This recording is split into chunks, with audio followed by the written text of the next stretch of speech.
ये एक ऐसे जीवित योद्धा हैं जिन्होंने अपने सीने के ऊपर 17 गोलियां खाई थी।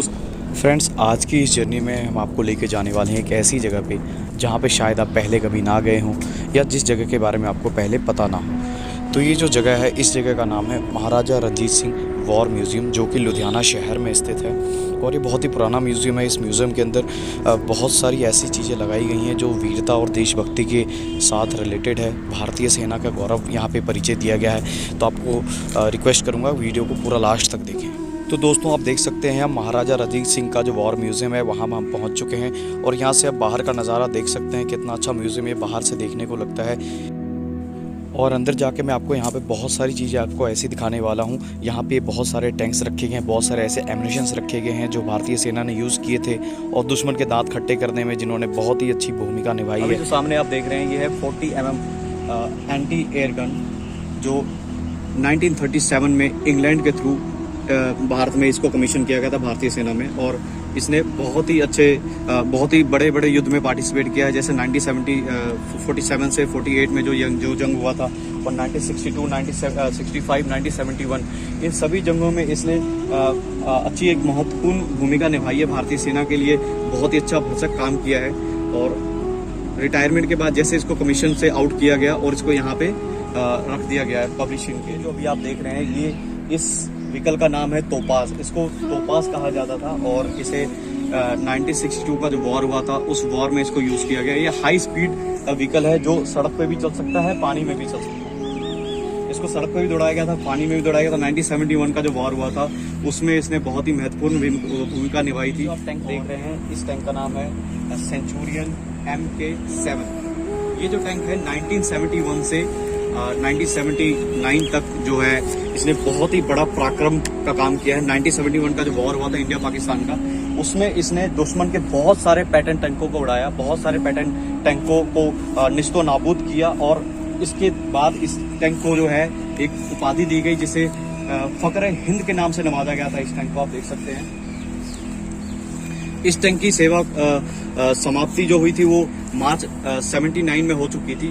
जैसे ही इंडो पाकिस्तान का वॉर खत्म हुआ उसके बाद कुछ साल के बाद इसको सर्विस से आउट कर दिया गया।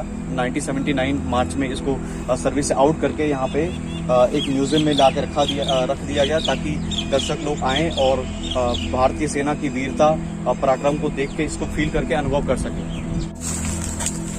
अपने भी टैंक्स थे या आर्टिलरी उनके गन थे, उसको इसी रास्ते से जो निकले हुए मशालों ने उनको तबाह किया होगा। आप देख सकते हैं। बेशक थोड़ा सा टेक केयर की जरूरत है, रख रखाव की और जरूरत है थोड़ा यहाँ के प्रशासन को, लेकिन फिर भी आप इसको देखेंगे तो सबसे बड़ी वीरता का जो पराक्रम का जो गाथा का जो बयान करता है वो ये टैंक कर रहा है। इस पूरे म्यूजियम के अंदर 1971 के बार का जीता जागता ये निशान है, जिसने बहुत ही अच्छा पार्टिसिपेशन किया और दुश्मनों को हारने के लिए, नतमस्तक होने के लिए मजबूर कर दिया। ये जो आप व्हीकल देख रहे हैं, इस व्हीकल का नाम है आर्मर्ड पर्सनल कैरियर BTR 60। ये जो व्हीकल है इसके अंदर 10 से ज़्यादा सैनिक को इसके अंदर बैठाया जा सकता था और युद्ध सीमा जहाँ पे लड़ाई हो रही है वहाँ पे ले जाया जा सकता था। और ये इस जो व्हीकल है, इस व्हीकल ने 1971 की जो लड़ाई हुई थी वहाँ पे जो ईस्टर्न एरिया था हमारे देश का, ईस्टर्न एरिया में इसने बहुत ही अच्छा पार्टिसिपेट। और जब युद्ध की समाप्ति हुई, युद्ध की समाप्ति के बाद इसको सेवानिवृत्त करके इसको रिटायर कर दिया गया।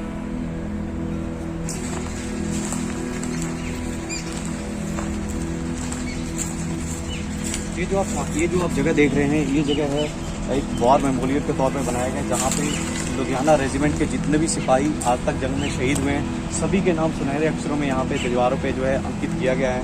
तो 1846 से लेकर जितने भी शहीद हुए हैं जो भारतीय सेना में या अंग्रेजी सेना में थे, जो लुधियाना रेजिमेंट से बिलोंग करते थे, उन सभी सिपाहियों के, सभी जो ऑफिसर्स थे, उन सभी के नाम यहाँ पे लिखे गए हैं।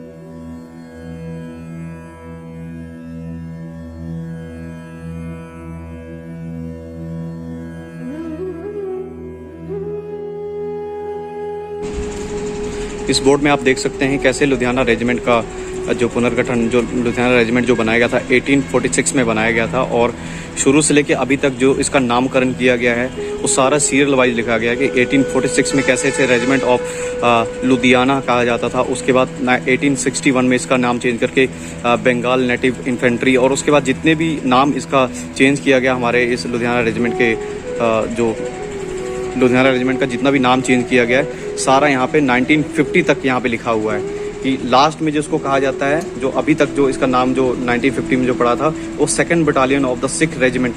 अब ये बैटल है, बैटल और ऑनर्स हैं जिसमें लुधियाना रेजिमेंट ने पार्टिसिपेट किया है और उस पर विक्ट्री हासिल की है। यहाँ पे आप देख सकते हैं 1860 से 62 के बीच में जो चाइना से लड़ाई हुई थी, या अफगानिस्तान से, सूडान से, पाकिस्तान से, फ्रांस से, जिन जिन देशों में पार्टिसिपेशन लुधियाना रेजिमेंट ने किया है सभी का यहाँ पे डिटेल में नाम और साल के साथ में अंकित किया गया हुआ है। ये जो वॉल है इस पे दिखाया गया है रोल ऑफ ऑनर के बारे में, ऑपरेशंस के अंदर कौन कौन से पीरियड्स के अंदर मतलब लड़ाई कौन से सन में हुई थी, और कौन कौन से ऑफिसर्स जेसीओस को रोल ऑफ ऑनर से सम्मानित किया गया है।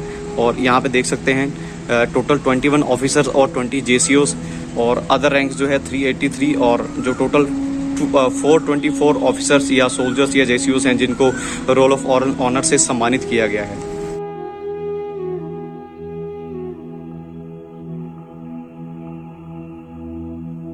तो अभी आप जो वॉल देख रहे हैं ये है लुधियाना रेजिमेंट के जितने भी सिपाही या जवान जो अभी तक शहीद हुए 1986 से लेकर, और जिनको अवार्ड्स मिले हुए हैं और जिन्हों को उन सभी के नाम यहाँ पे दीवारों पे अंकित किए गए हुए हैं।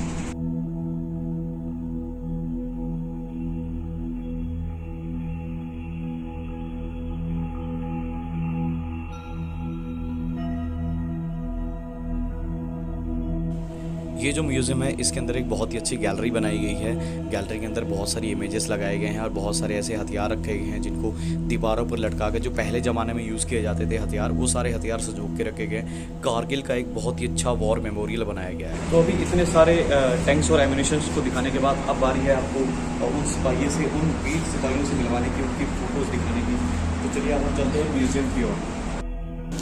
साथ ही साथ फ्रेंड्स मैं आपको ये बताना चाहूँगा कि ये जो जगह है, ये जो म्यूज़ियम है जिसके अंदर अभी हम जा रहे हैं, ये पेड होता है। यहाँ पे आने के लिए आपको 40 रुपीज़ का टिकट लेना पड़ता है। अगर बच्चे के साथ आप जा रहे हैं, बच्चे लेके जा रहे हैं, तो 10 रुपीज़ का टिकट होता है। मेन गेट पे आपको टिकट मिलेगा और यहाँ पे एक क्लर्क बैठे रहते हैं जो आपकी टिकट को चेक करेंगे। जैसे मैं आपको इस वीडियो में बता रहा हूँ, आपने टिकट चेक करवानी है तभी आपको आर्ट गैलरी के अंदर एंट्रेंस मिलेगी। तो चलिए अब आगे हम चेक करने के बाद आपको लाइव दिखाते हैं कि कैसे आपने वहाँ पे कौन कौन सी चीज़ों को देखना है, कौन कौन सी चीज़ों को नहीं छूना है। छूने के लिए वहाँ पे अलाउड नहीं है, कोई भी चीज़ को आप टच नहीं कर सकते।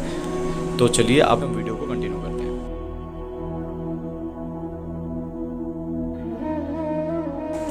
गैलरी के अंदर जैसे ही हम एंटर करते हैं तो यहाँ पे जो बड़े बड़े ऑफिसर्स थे, चाहे वो नेवी, एयरफोर्स या इंडियन आर्मी के थे, उन सभी के नाम, उनकी फ़ोटोग्राफ्स के साथ में उनके जो मेडल्स मिले थे, उनको कौन कौन से मेडल्स मिले थे, किस किस सन में उन्होंने काम किया देश के लिए, वो सभी यहाँ पे अंकित किए गए। और ये जो फ़ोटो आप देख रहे हैं, ये जो लास्ट की जो फ़ोटो है सैम मानेकशॉ की है। ये वाली जो इमेज है ये सैम मानेकशॉ है, जिनके बारे में फील्ड मार्शल जो हुए थे हमारे इंडिया के पहले जो फील्ड मार्शल थे मिलिट्री के, तो उनके बारे में भी यहाँ पे एक बहुत अच्छा एक पिक्चराइज फॉर्म में दर्शाया गया है। और ये जो एक कलाकृति बनाई गई है, ये महाराजा रणजीत सिंह के समय की ये कलाकृति बनाई है, जो दीवाने खास नाम से उनका एक सभा होता था। और सभा में बीच में देख सकते हैं महाराजा रणजीत सिंह बैठे हैं और साथ में उनके दरबारी सेवक जो हैं, या उनके जो सिपाही हो सकते हैं, या उनके जो सेना नायक होते थे, उनके साथ बैठ के जैसे जो आज के जनरेशन में मीटिंग होती है उस तरह मीटिंग वहाँ पर किया जाता था। और बाकी जो सब आप ये देख रहे हैं, ये के.एम. करियप्पा, इनके बारे में आपने किताबों में पढ़ा भी होगा। जब हम छोटे थे तो हमें पढ़ाया जाता था के.एम. करियप्पा के बारे में। और बाकी जो ऑफिसर्स हैं जिन्होंने अपने प्राणों की आहुति दी है देश की सेवा करते हुए, उनकी इमेजेस, फ़ोटोज़ यहाँ पे लगाई गई हैं। तो ये जो गैलरी है, यहाँ पे आने के बाद आप जो आपके अंदर एक अलग सी तिलक जगेगी एक अलग सी फीलिंग आएगी यहाँ पे आने के बाद। तो आपको अनुरोध है कि आप ज़रूर आएँ यहाँ पे। तो अब नेक्स्ट हम करते हैं, हम आगे चलते हैं आर्ट गैलरी के अंदर, जहाँ पे आपको एमुनिशन से भरे हुए जो भंडार गृह है, जहाँ पे दिखाया जाएगा कि कौन कौन से एमुनिशंस पहले ज़माने में यूज़ किए जाते थे, कौन कौन से अभी यूज़ किए जाते हैं। और ये जो पहले जैसे आप देख सकते हैं बहुत सारी चीज़ें यहाँ पे अवेलेबल हैं। जैसे एक खुरकी देख सकते हैं, इनको खुकरी कहा जाता था पहले ज़माने में, उनको संजो के अभी भी रखा गया है यहाँ पे। आप देख सकते हैं कैसे जैसे गोरखा लोग इसको यूज़ कर सकते थे, गोरखा रेजिमेंट ने इसको यूज़ किया था। या ये जो सामान, ये जो पहले के जो बंदूक देख रहे हैं या जो भाला या यहाँ पे जो तलवारें टंगी, 17वीं सेंचुरी के ये हथियार हैं जिनको संजो के आज भी रखा गया है इस आर्ट गैलरी के अंदर। ये 17वीं सेंचुरी के गन, 17वीं शताब्दी में जो बंदूकें चलाई जाती थी उनको यहाँ पे संग्रहित किया गया है इस म्यूजियम के अंदर। और आप देख सकते हैं बड़े बड़े जो भंडार हैं, बड़े बड़े जहाज। इस गैलरी के दूसरे साइड आप देखेंगे तो एक छोटा सा डोर बना हुआ है। उस डोर के अंदर जब आप एंटर करेंगे तो उस म्यूजियम उस डोर के अंदर आप जैसे एंटर करते हैं तो वहाँ पे आपको एक अलग सा एक वर्ल्ड बनाया गया है। वर्ल्ड के अंदर आपको दिखाया जाएगा, मतलब सारे हथियारों को, सारे चीज़ों को एक जगह एकत्रित करके रखा गया है। पुराने जो 10-10 फीट के जो भाले होते थे उस समय के, जो ढाल होती थी, या जो बंदूकें आप देख सकते हैं। जैसे ये जो बंदूक है, ये जंजैल नाम से एक बंदूक है जिसकी जो ऊंचाई आप देख सकते हैं लगभग 10 फीट की बंदूक है ये। तो सोचिए उस समय ये बंदूकें हैं, ये 17वीं सेंचुरी की, 17वीं शताब्दी की बंदूकें हैं। और ये आप देख सकते हैं जो खंजर उस समय यूज़ किए जाते थे, 17वीं सेंचुरी के हथियार यहाँ पे भी संजो के रखे गए हैं। तो इस गैलरी के अंदर आपको बहुत सारी ऐसी चीज़ें भी देखने को मिलेंगी जो आप पढ़ते आ रहे हैं, जो हमें किताबों में भी पढ़ाया जाता था। ये बंदा सिंह बहादुर है जो सिख कौम के अंदर बहुत ही अच्छी एक महत्वपूर्ण भूमिका पंजाब के इतिहास के अंदर इन्होंने रोल निभाया है, बहुत ही अच्छा। और ये महाराजा रणजीत सिंह, हरि सिंह नलवा, जितने भी पुराने जो योद्धा थे या जिन्होंने शान शौकत को बरकरार रखा था, उन सभी की यादें यहाँ संजो के रखी। ये जो आप गन देख रहे हैं इसको कैमल गन कहा जाता है। इसमें से एक बंदूक की गोली नहीं निकलती, इसके अंदर से गोले निकलते थे जो एक तरह से हम कह सकते थे छोटा टैंक कह सकते हैं। इसके अंदर से गोल से गोले निकलते थे जो मतलब एक बम की तरह काम करते थे। 3 तरह के कैमल गन यहाँ पे लगाए गए हैं। सबसे छोटा वो है, उसके बाद सबसे बड़ा ये है और सबसे महंगा ये है। ये महाराजा रणजीत सिंह के समय यूज़ किए जाते हैं। आप देख सकते हैं तो ये जो बनाया गया है पूरा स्ट्रक्चर बिल्कुल 3D फॉर्म में बनाया गया है। इसके अंदर पानीपत की जो लड़ाई हुई थी उस लड़ाई को दर्शाया गया है। तो अभी हम वापस आ चुके हैं उसी एनिमेशन जो गैलरी थी वहाँ पर वापस आ गए हैं। और अभी हम चलेंगे हीरोज़ गैलरी में। इस गैलरी के अंदर आपको पिक्चर के फॉर्म में या पुतलों के फॉर्म में दिखाया गया है जो भी वॉर के हीरो जो थे हमारे भारतीय सेना के या जितने भी डिफेंस फोर्सेस है हमारे देश में, तो उनके जो बड़े बड़े जो जनरल या कर्नल या जो भी बड़े बड़े रैंक के ऊपर जो सिपाही थे उनकी यहाँ पे यादें बनाई गई हैं।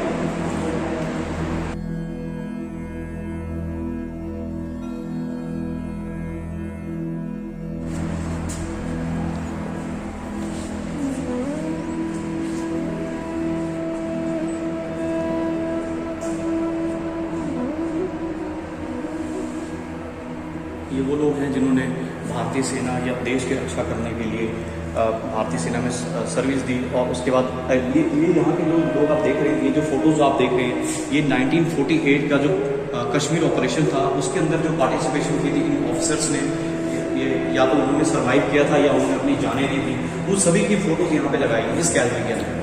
जो 1948 का जो कॉन्फ्लिक्ट हुआ था कश्मीर कॉन्फ्लिक्ट, इसके अंदर इन सभी जवानों ने या सिपाहियों ने या इन सभी ऑफिसर्स ने पार्टिसिपेट किया।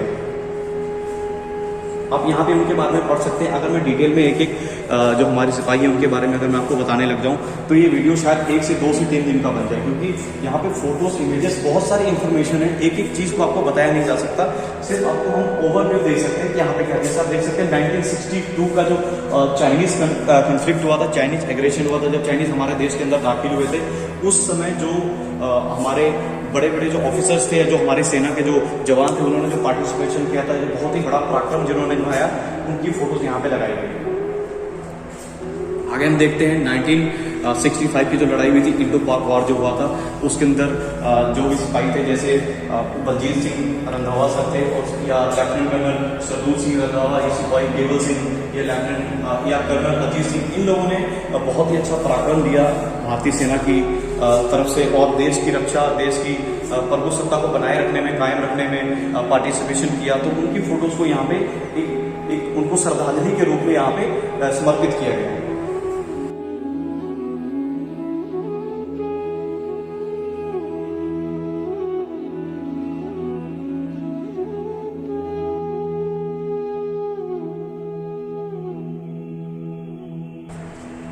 ये जो फोटो आप देख रहे हैं ये बिल्कुल ओरिजिनल है, ये सैम मानेकशॉ है, जो सैम बहादुर, जैसे आपको पहले मैंने फोटो दिखाई, ये सैम बहादुर हैं, सैम मानेकशॉ। ये मतलब पहले फील्ड मार्शल थे हमारे देश के आज़ादी के बाद के, जो इंडियन फील्ड मार्शल थे, उनमें से सैम बहादुर का नाम सबसे पहले नंबर पे आता है।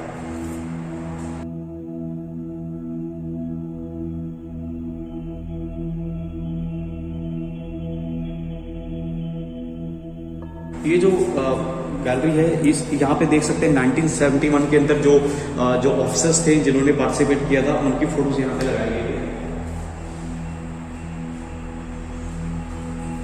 ये जो फोटोज है ये लाइव फोटोज है, उस समय की कैमरा की क्वालिटी उस अकॉर्डिंग नहीं होती थी, नहीं तो ये आज के कैमरे के अकॉर्डिंग या आज की फोटो के अकॉर्डिंग दिखता। ये लाइव फोटो है 1971 की, जो वॉर हुई थी वेस्टर्न फ्रंट के ऊपर, जो इंडिया पाकिस्तान के साथ वॉर हुई थी, उस समय की ये फोटोज है, उस समय के ओरिजिनल ड्यूरिंग दी वॉर की ये फोटो है। आप देख सकते हैं कैसे एक सिपाही उनको मैप रीड करवा रहा है, या ऊपर देख सकते हैं आप जैसे टैंक है या टैंक के अंदर जो जवान है, ये सारी ओरिजिनल फोटोज हैं। जैसे आपने बॉर्डर फिल्म में देखा होगा, बिल्कुल ऐसे सिपाही आपने बॉर्डर फिल्म में भी देखे होंगे, इस कैप के इन कैप के साथ में, तो जैसे उन्होंने अपने आर्टिलरी गन को जो पुश कर रहे हैं, तो ये सारी लाइव फोटो उस समय की खींची गई है। आज की जो जनरेशन है बहुत ज़्यादा आगे है, नहीं तो अभी पता नहीं कितने हजारों सैकड़ों लाखों फोटोज अवेलेबल होती, 2 से 4 10 फोटो ही हैं जिनको संजोगा गया है। तो सिपाहियों की फोटोज या ऑफिसर्स की फोटो देखने के बाद अब बारी है आपको मेडल्स दिखाने के। आपने मेडल्स के नाम सुने होंगे, जैसे सेना मेडल, सेवा मेडल, ये सारे मेडल जो हैं उनकी एक एक कॉपी यहाँ पे लगाई गई है, ताकि आपको पता चल सके कि जो सेना मेडल होता है वो कैसा दिखने में होता है, या सेवा मेडल या विशेष सेवा मेडल या महावीर चक्र या परमवीर चक्र, सभी चक्र जो है या सभी मेडल हैं वो यहाँ पे इस फ्रेम के अंदर लगाए गए हैं, ताकि आप देख सकें और उनको फील कर सकें कि जैसे बहादुरी के बाद उनको या बहुत ही अच्छी उत्कृष्ट सर्विस के बाद जो सिपाहियों को या ऑफिसर्स को दिया जाता था।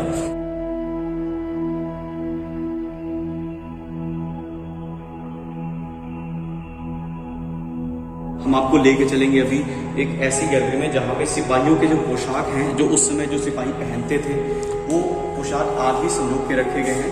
तो आपको वहाँ ले चलते हैं। उसके बाद हम आपको लेके चलेंगे कारगिल का जो लड़ाई हुआ था, कारगिल का वॉर मेमोरियल यहाँ पे बहुत अच्छा बनाया गया है, तो उसके बाद वहाँ पे भी आपको लेके चलेंगे। तो चलिए आइए चलते हैं सबसे पहले वहाँ पे जहाँ पे आपको जो पोशाक है, जो ऑफिसर्स या जो जवान पहनते थे, वहाँ पे आपको लेके चलते हैं। पूरा एरिया देख रहे हैं, यहाँ पे आप देख सकते हैं इस पूरे एरिया को एक ही चीज़ के साथ इसको समर्पित कर दिया गया है, जहाँ पे सिपाहियों के या ऑफिसर्स के या अंग्रेज़ों के समय के कौन से पोशाक होते थे, या उसके बाद रिटायर होने के बाद कौन से पोशाक होने लगे, या भारतीय सेना के आने के बाद कौन से पोशाक होने लगे, या रैंक्स कौन कौन से होते हैं भारतीय सेना के, वो सभी यहाँ पे दिखाए गए। तो चलिए आइए मैं आपको पूरा डिटेल में इस वीडियो में बताता हूँ।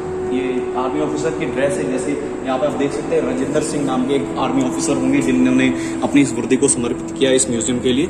तो यहाँ पे लगाया गया है इस ड्रेस को।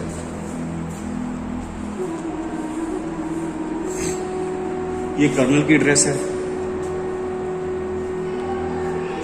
उस पर आप देख सकते हैं ये आर्मी ऑफिसर्स जो उस समय कोई सेरेमनी होती थी, या आर्मी में जो कोई सेरेमनी होता है तो सेरेमनी ड्रेस होता है, तो ये सेरेमनी ड्रेस है।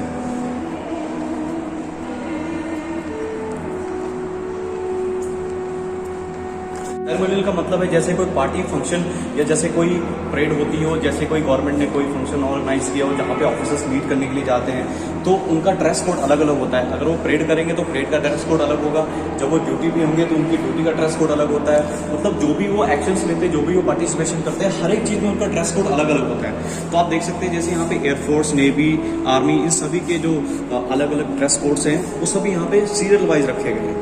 ऐसे कुछ समर के अकॉर्डिंग भी होता है, कुछ विंटर के अकॉर्डिंग भी कपड़े होते हैं। तो समर में या विंटर में कौन कौन से कपड़े एयरफोर्स के जवान या ऑफिसर्स पहनते हैं आप देख सकते हैं। सभी को यहाँ पे संजो के रखा गया है ताकि आप इसको देख सकें। और अगर आप अपने साथ बच्चों को लेके आए हैं तो बच्चे ज़रूर इनको देख के प्रभावित होंगे और ज़रूर देश की सेवा करने के लिए उनके मन में एक तिलक सी जगेगी और वो ज़रूर अपने आप को इस पथ पर आगे बढ़ाएंगे।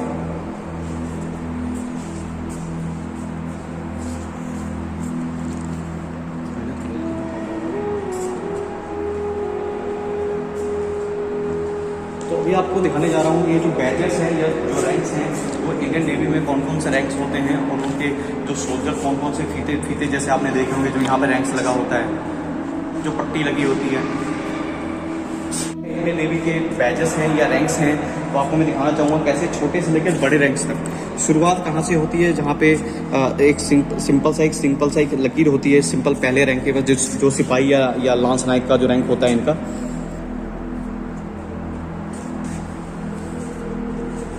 रैंक्स की डिटेल आप गूगल पे सर्च कर सकते हैं, आप लिख सकते हैं इंडियन नेवी रैंक्स। उसके बाद आपको वहाँ पे जो भी डिटेल विकिपीडिया में दिखने को मिलेगा। ये स्ट्राइक्स हैं जो उनके शोल्डर्स पे लगते हैं या उनके बाजुओं में लगते हैं, कंधों में लगते हैं। उसके बाद आपको दिखाऊंगा इंडियन नेवी हो गया। उसके बाद आपको दिखाऊंगा इंडियन एयरफोर्स में कैसे लगता है और इंडियन आर्मी में जो रैंक्स होते हैं वो सभी रैंक्स की जो यहाँ पे एक तरह से फोटो फ्रेम करके या उनका बैजेस जो है उनको उठा के यहाँ पे रखा गया है।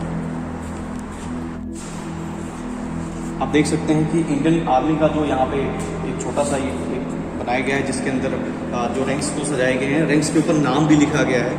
तो यहाँ पे आने के बाद आपका बच्चा या आप जो है आप इंडियन आर्मी को लेकर ज़्यादा प्रेरित महसूस करेंगे क्योंकि इंडियन आर्मी की पराक्रम को ही इस जगह को इंडियन आर्मी के पराक्रम से ही भरा गया है। क्योंकि जो टैंक्स हैं या जो भी आर्टिलरी गन्स हैं, जो भी सिपाहियों के नाम हैं या जो ऑफिसर्स के नाम हैं वो ज़्यादातर यहाँ पे इंडियन आर्मी के ही हैं।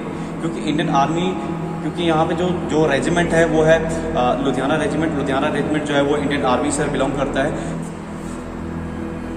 फिर एक देख सकते हैं पहला जो रैंक होता है लांस नायक, उसके बाद नायक होता है, फिर हवलदार होता है, फिर उसके बाद होता है नायब सूबेदार, फिर रसीलदार, इस तरह करके सूबेदार मेजर रैंक, इस तरह करके आप देख सकते हैं सेकंड लेफ्टिनेंट, जो भी रैंक्स हैं यहाँ पे सीरियल वाइज लगाए गए।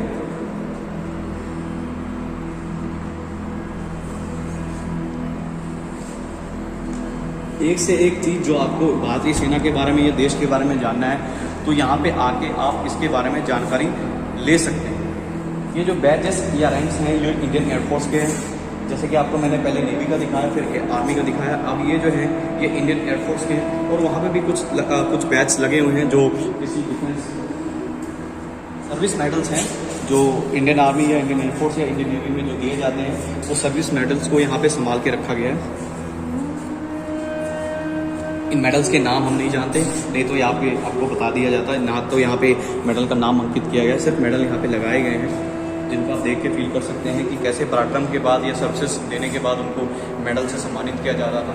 और आगे आप देख सकते हैं रोल ऑफ ऑनर सिख लाई के जो जवान थे या सिख लाई के जो ऑफिसर्स थे 1962 से लेके अभी तक जितने भी उनको मेडल्स मिले हैं वो सभी के नाम यहाँ पे अंकित किए गए हैं। वो कौन कौन से डिस्ट्रिक्ट से थे, लुधियाना से थे, अमृतसर से थे, पंजाब से थे, फरीदकोट से थे, कौन सी जगह से थे, सभी के नाम यहाँ पे अंकित किए गए हैं।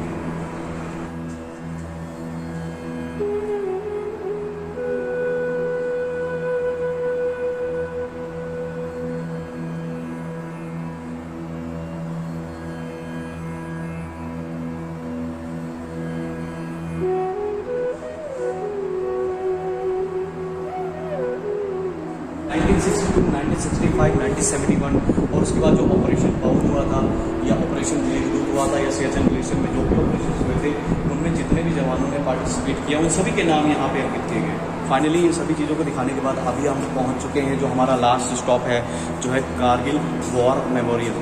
कैसे हमारे वीर योद्धाओं ने उस लड़ाई में अपना पार्टिसिपेशन किया और जीत हासिल की। यहाँ पे इस आर्ट गैलरी के अंदर जो कारगिल के ऊपर बनाया गया है प्रॉपर यहाँ पे दर्शाया गया है और जितने भी शहीद थे उनकी फोटोज लगाई गई हैं और यहाँ पे एक तरह से एक पहाड़ के रूप में बनाया गया है, सैनिक बनाए गए हैं।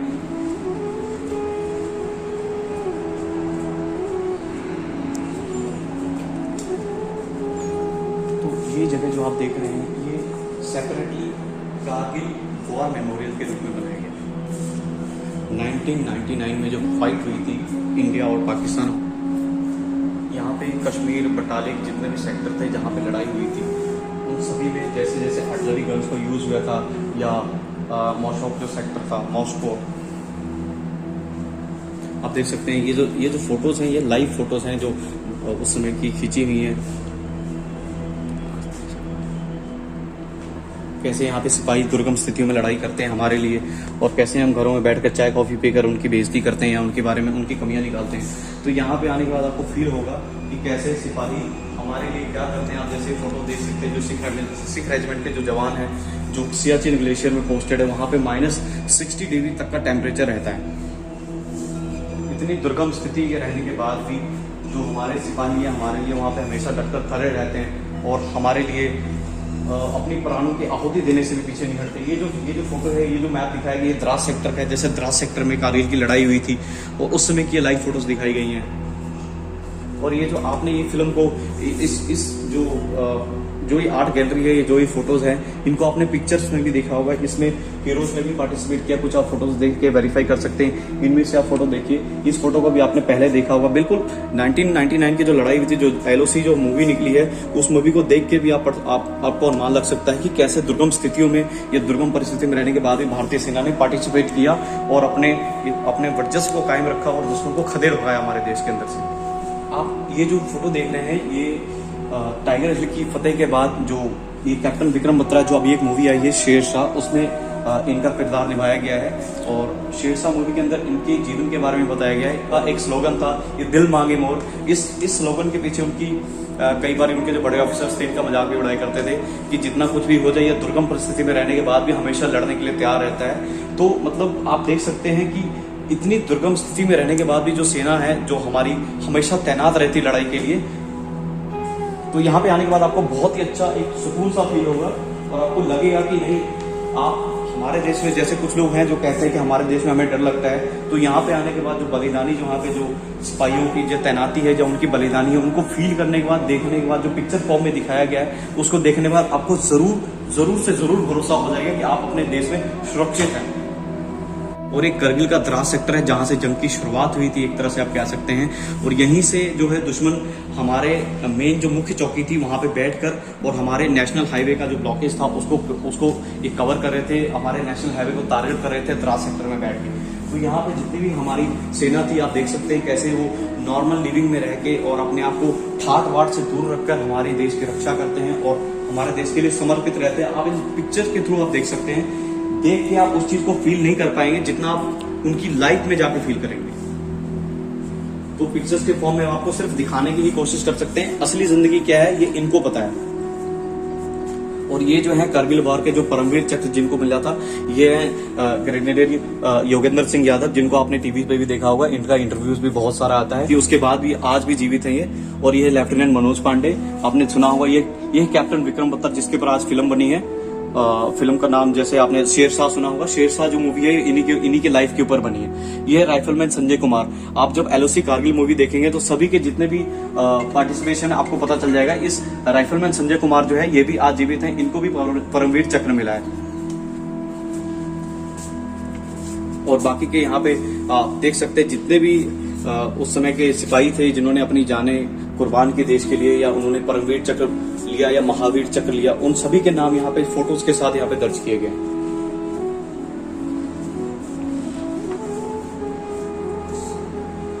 भारतीय सेना सिर्फ युद्ध में पराक्रम हासिल करने के लिए नहीं जानी जाती, ये सेवा में भी जानी जाती। आप देख सकते हैं कैसे हमारी सेना जो है वो लड़ाई के साथ साथ हमारे देश की सेवा भी कैसे करती है। वो गरीब बच्चों को, या जो लेह लद्दाख में जहाँ पे गरीबी है, जहाँ पे चीजें नहीं पहुंच पाती, सेना अपने साथ अपने हॉस्पिटल या अपने राशन से, अपने पैसों से उनका भरण पोषण करती है। या देख सकते हैं नॉर्मल पीपल है जो वहां पे रहते हैं, उनकी सेवा में भी सेना हमेशा तत्पर रहती है। तो चलिए दोस्तों, आज की जो जर्नी हमारी यहाँ पे समाप्त होती है। तो आपको उम्मीद है कि आप इस जो म्यूजियम के अंदर बहुत सारी चीज़ें दिखाने की कोशिश की होगी, लेकिन अगर आपको लगता है कुछ चीज़ें आपको और भी जानकारी लेनी है यहाँ के बारे में, कि यहाँ के रख रखाव के बारे में, यहाँ के जैसे यहाँ की कोई फैसिलिटी आप लेना चाहते हैं, यहाँ पे कुछ आप डोनेट करना चाहते हैं, कुछ भी आप करना चाहते हैं, तो आप हमें कमेंट में ज़रूर बताएं। और अगर आप यहाँ पे आना चाहते हैं तो लुधियाना स्टेशन या जैसे भी आप जहाँ से भी आ रहे हैं, लुधियाना स्टेशन चाहे बस स्टैंड से आ रहे हैं, बस स्टैंड से जो दूरी होगी 7 to 8 किलोमीटर्स की होगी और लुधियाना स्टेशन से अप्रोक्सीमेटली जो 5 किलोमीटर के आसपास की दूरी है। तो चलिए अब तक के लिए धन्यवाद वीडियो को देखने के लिए। अगर अच्छा लगा हो तो लाइक ज़रूर करें।